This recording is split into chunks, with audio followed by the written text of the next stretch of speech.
Discuss చేద్దాం. ముందుగా karate Kalyan గారు అసలు ఏమంటారో చూద్దాం. సో చూసారు కదండి శివాజీ గారు కామెంట్స్. అంటే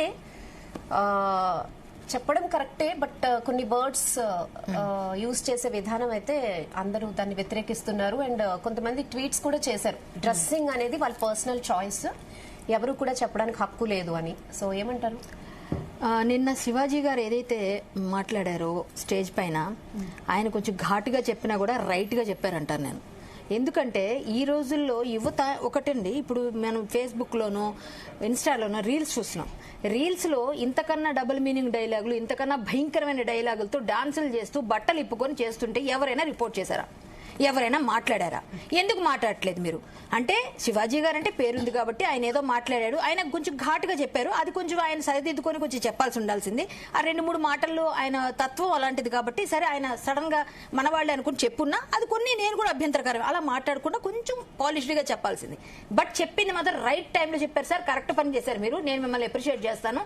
ఒక ఆడపిల్లలు ఎలా ఉండాలి దీనికోసం మనమందరం చిన్నప్పటి నుంచి తల్లిదండ్రులు చెప్పి పెంచాల్సిన తల్లిదండ్రులే ఈ రోజు అర్ధనగ్న బట్టలేసి వాళ్ళకి పిచ్చి పిచ్చి డ్రెస్సులు నేర్పించి అవి ఇవి చేసి పంపిస్తున్న తల్లిదండ్రులు కొంచెం సిగ్గు తెచ్చుకోండి, కొంచెం బుద్ధి తెచ్చుకోండి. ఎందుకంటే మీ పిల్లలు పాడైపోతే మీ ఇల్లు చెడిపోతుంది, మీ ఇల్లు చెడిపోతే మీ ఇళ్లతో పాటు పక్కన ఉన్న ఊళ్ళో ఉన్న వాళ్ళు చెడిపోతే అలాగే తద్వారా దేశం అంతా పాడైపోయేది ఇలాగే కదా, ఇక్కడ స్టార్ట్ అవుతుంది కదా. మన ఇల్లు మనం చక్కదిద్దుకోవాలి కదా. ఇంకొక విషయం ఏమిటంటే ఇక్కడ అనసూయ గారు చిన్మయ్య గారు ట్వీట్ చేశారు. సరే అమ్మ అనసూయ గారు, మొన్న మీరు మీ అబ్బాయి ఒడుగు చేశారు, ఒడుగు చేసినప్పుడు ఇదే బిక్ని వేసుకుని వెళ్ళి కూర్చోగలిగారా? మీరు కూర్చోగలిగారా అని అడుగుతున్నాను. నా ఇష్టం నా డ్రెస్ అన్నారు కదా, మరి అక్కడెందుకు కూర్చోలేదు? అంటే భారతదేశం స్త్రీకి గౌరవం ఉంది, ఒక సంప్రదాయం ఉంది. మనం ఒక యజ్ఞం యాగం చేసేటప్పుడు లేకపోతే ఒక క్రతువు చేసేటప్పుడు దానికి తగ్గట్టు డ్రెస్సింగ్ సెన్స్ ఉండాలన్నప్పుడు మీరు బయటికి వెళ్ళినప్పుడు కూడా అందంగా చీరలో కనిపిస్తే ఏం తక్కువైంది? ఏం చీరలో అందం లేదా? చీరలోనే గొప్పతనం తెలుసుకొని పాటలు కూడా రాశారండి మన కవులు. చీరలో ఎంత అందంగా ఉంటారు, ప్రతి అందం అంతా కూడా చీరలోనే ఉందని ఎన్నో పాటలు మేము నిరూపిస్తాం. అంతేకాకుండా చీర తప్ప వేరే బట్టలు వేసుకుంటే మీరు ఇంకా అందంగా కనిపిస్తున్నారు. ఆ రోజు ఎవరో హీరోయిన్ వెళితే అమ్మాయిని చాలా ఉక్కిరి బిక్కిరి చేసేస్తే నేను కూడా బాధపడి నేను మాట్లాడా. కానీ ఆ అమ్మాయి డ్రెస్ లో కూడా ఏదో తెల్లటి ఉలిపొర లాంటి ఒక డ్రెస్ వేసుకెళ్లారు. అది చూసి వాళ్ళు ఏ విధంగా టైం దొరుకుతుందో అని చూసే వాళ్ళు చేస్తారు. బట్ కొంతమంది కామెంట్స్ లో అలా పెట్టారు, నాకు కూడా నేను పెట్టిన దానిలో ఆమె డ్రెస్ బాగాలేదని. అప్పుడు నేను ఏం కామెంట్ చేయలేదు. బట్ ఇప్పుడు వచ్చింది కాబట్టి సందర్భం చెప్తున్నాను.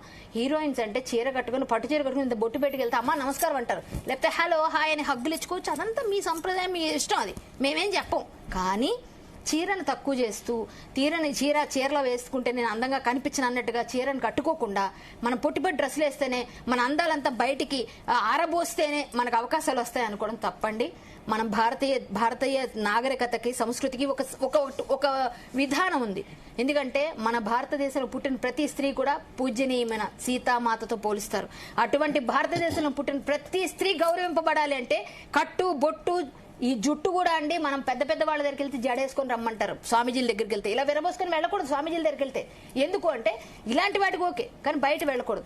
అయ్యా దయచేసి చెప్తాను, మీరు శివాజీ గారిని తిట్టే వాళ్ళందరూ కూడా ఆయన రైట్ గా మాట్లాడారు, కరెక్ట్ గా మాట్లాడారు. అనసూయ గారు మీరు కూడా ఆలోచించుకుంటే కరెక్ట్ గా ఉంటుంది. మీరు కూడా ఒక బ్రాహ్మణ స్త్రీగా పుట్టారు, మీ గౌరవం ఏంటో మీకు తెలుసు, భారతదేశ ఔన్నత్యం మీకు తెలుసు, చీర గొప్పదనం తెలుసు, బట్టలు ఎలా వేసుకోవాలో తెలుసు.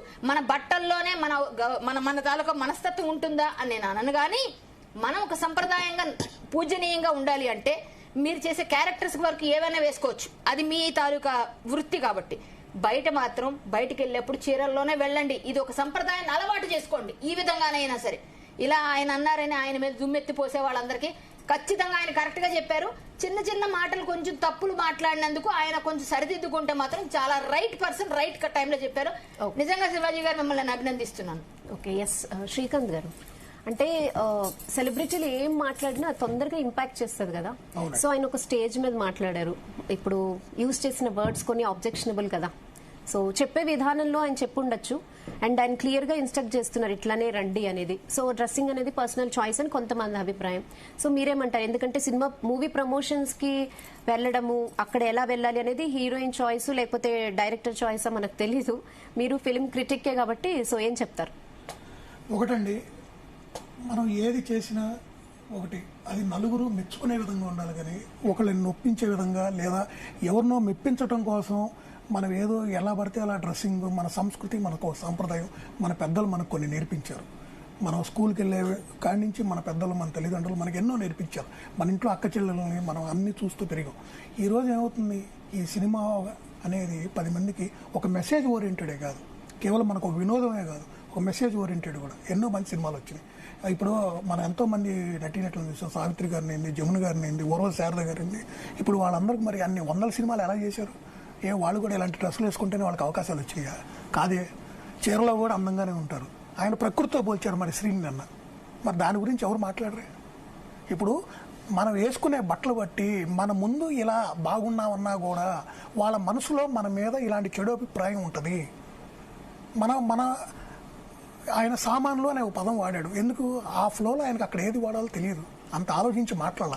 ఆ సన్నివేశం వచ్చింది, అక్కడ ఆ హీరోయిన్ చీర కట్టుకొని వచ్చారు, ఇలా బాగున్నావు అని చెప్తూ. మొన్న రీసెంట్గా జరిగింది కాబట్టి ఒక సంఘటన, మనందరం ఇక్కడే ఇదే స్టూడియోలో మాట్లాడాం. సో దాన్ని బేస్ చేసుకొని అమ్మ ఇవి కనిపించే అలా మీరు మీ బాడీని మీరు కనిపించే విధంగా 10 మందికి చూపిస్తేనే మీరు అందంగా ఉన్నట్టు కాదు, లేకపోతే ఆ సినిమా హిట్ అయినట్టు కాదమ్మా.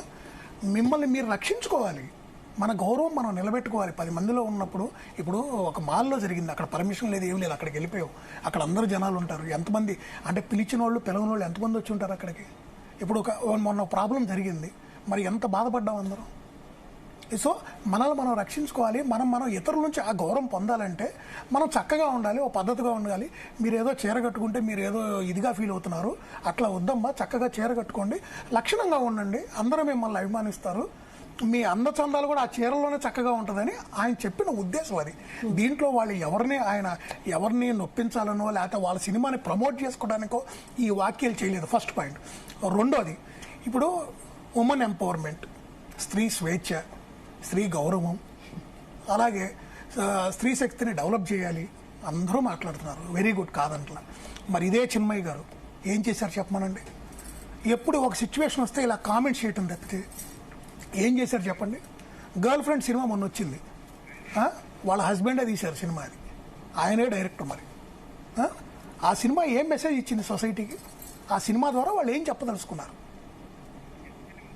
దాని గురించి మాట్లాడారు ఏమన్నా? ఒక కామెంట్ చేయమనండి. మరి అదే అక్కడ కరెక్ట్ అయిపోయిందా?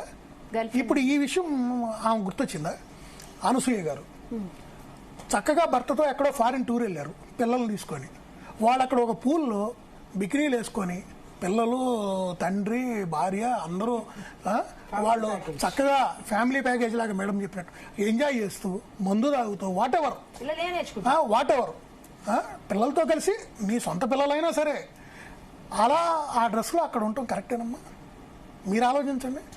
ఫస్ట్ అది తప్పు. రెండోది, మళ్ళీ అవన్నీ చక్కగా వీడియోలు, ఫోటోలు చిత్రీకరించి సోషల్ మీడియాలో పెట్టి, అంటే ఏంటి మీరు ఏం చేయాలనుకుంటున్నారు? అంటే ఇప్పుడు సమాజంలో అందరూ పాజిటివ్గా ఉన్నారు, అందరూ నెగిటివ్గా ఉన్నారు, ఒక 5% ఆ చెడు ఆలోచనతో చూసేవాళ్ళు కూడా